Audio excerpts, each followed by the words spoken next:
Dalam nama Bapa dan Putra dan Roh Kudus. Amin. Umat Allah yang terkasih, hari ini Selasa dalam oktav Paskah, Injil yang gereja berikan menjadi makanan rohani bagi kita diambil dari Yohanes 20 ayat 11 sampai ayat 18. Pengalaman perjumpaan dengan Tuhan dalam diri Maria Magdalena cukup dramatis dan cukup menggugah perasaan dari Maria Magdalena. Tentu saja kesedihan dan air mata belumlah kering dari wajah atau dari raut muka Maria Magdalena sepeninggal Yesus. Dan kali ini juga kesedihannya semakin bertambah setelah didapatinya bahwa kubur Yesus ternyata sudah kosong.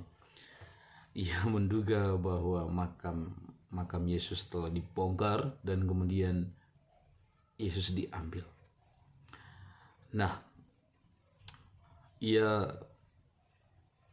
cukup lama berdiam di depan kubur Yesus, tentu dengan hati yang hancur dan penuh duka serta penuh kesedihan. Sampai pada akhirnya air mata itu mendapat ganjarannya ketika dua orang malaikat kemudian menampakkan diri kepada Maria dan berkata, "Mengapa engkau menangis?" Dan Maria berkata bahwa Tuhannya telah diambil orang. Nah, pada saat itulah kemudian Yesus menampakkan diri. Tetapi bahwa itu adalah Yesus yang bangkit, Yesus dengan tubuhnya yang mulia, dikenali hanya oleh kedua malaikat.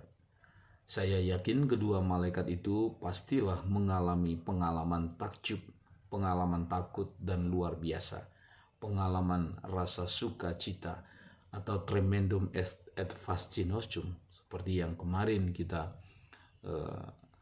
lihat dalam Injil. Tetapi Maria belum mengenali, tetapi ia menoleh ke belakang. Dan pada saat itu ia melihat Yesus yang belum ia kenali sebagai Yesus. "Ibu, mengapa engkau menangis? Siapakah yang engkau cari?" Yesus menyapa Maria. Yesus bertanya kepada Maria, siapakah yang ia cari? Dan jawaban Maria sungguh di luar dugaan, bahwa ia menyangka Yesus ini adalah tukang taman. Dia berkata, "Tuan, jikalau Tuan yang mengambil dia, katakanlah kepadaku di mana Tuan meletakkan dia." Nah, sekarang dia sudah beralih. Ia melihat tukang kebun itu sebagai Tuan. Dan pada proses berikutnya terjadi perubahan yang luar biasa ketika kemudian Maria disapa oleh Yesus Maria.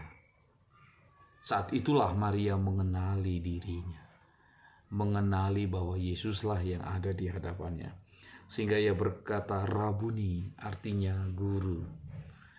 Sampai saat itu Maria tentu saja belum mengenali bahwa Yesus itu bangkit dengan tubuhnya yang mulia. Yang pasti Maria mengenal dia sebagai Yesus. Oleh karena itulah Yesus berkata kepadanya, "Janganlah engkau menyentuh aku. Janganlah engkau memegang aku, sebab aku belum pergi kepada Bapa." Bahwa sekarang hubungan antara Maria dan Yesus sudah berubah, hubungan yang lebih bersifat rohani. Ini yang hendak ditekankan melalui pernyataan Yesus. Di tempat lain, bahwa Yesus memberikan dirinya untuk dipegang oleh Thomas yang tidak atau yang kurang percaya itu. Tetapi simbolisasi yang hendak ditunjukkan bahwa Maria tidak lagi boleh memegang Yesus dengan tangan jasmani belaka, tetapi harus dengan tangan iman. Dan pada akhirnya kesimpulan yang paling penting ada pada ayat 18, ketika Maria pergi dan berkata kepada murid-murid, "Aku telah melihat Tuhan." Saudari-saudara terkasih, ada dinamika pengalaman akan Allah, pengalaman untuk mengenal kehadiran Allah dalam hidup Maria Magdalena. Ternyata kebangkitan yang seharusnya menjadi sumber sukacita justru menjadi sumber kesedihan bagi Maria Magdalena pada awalnya. Tetapi kemudian melalui kehadiran Yesus pelan-pelan melalui proses, dan ini tentu saja menjadi proses yang kalau dalam kehidupan nyata kita tentu membutuhkan proses yang cukup panjang untuk kemudian lalu mengenali kehadiran Tuhan di dalam pengalaman-pengalaman yang sesungguhnya Tuhan kehendaki untuk kita alami. Dan pada akhirnya Maria telah sampai pada keyakinan bahwa aku telah melihat Tuhan. Melihat dalam bahasa Yohanes ialah aku telah mengalami Tuhan. Aku telah bersama dengan Tuhan. Aku telah melihat Tuhan. Aku sungguh yakin Tuhan hadir. Aku sungguh merasakan jamahan Tuhan. Aku sungguh merasakan perjumpaan dengan Tuhan. Melihat adalah bahasa pengalaman dalam Yohanes. Saudari-saudara terkasih, terkadang juga kita mengalami hal yang sama seperti yang dialami oleh Maria Magdalena. Menjadikan sumber kegembiraan itu justru menjadi alasan bagi kita untuk bersedih. Tetapi kemudian kita gagal untuk melihat kehadiran Tuhan. Kuncinya ialah dalam pengalaman yang tidak enak, mari kita terima itu sebagai pengalaman yang tidak enak. Tetapi ternyata Maria Magdalena terlalu diliputi oleh rasa kesedihan yang teramat sangat. Ia terlalu diliputi oleh pengalaman negatif dalam hatinya. Campur aduk perasaan negatif itu yang membuat dia sulit untuk mengenali kehadiran Tuhan dalam hidupnya. Dan itu yang membuat seperti ada selubung di mata Maria yang tidak mampu mengenali kehadiran Tuhan. Ada juga berbagai macam kesedihan yang teramat sangat, keputusasaan, frustrasi dalam hidup, stres yang berkepanjangan, krisis yang tak kunjung habis, atau krisis yang tak dapat dimaknai.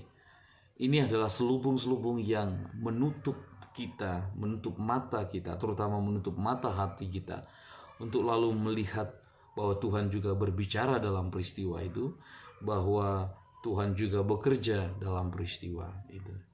Mari kita mohonkan mata yang jernih untuk mampu mengalami dan melihat kehadiran Tuhan dalam kehidupan kita. Selamat Paskah untuk kita semua, dan berkat Allah menyertai kita, Bapa dan Putra dan Roh Kudus. Amin.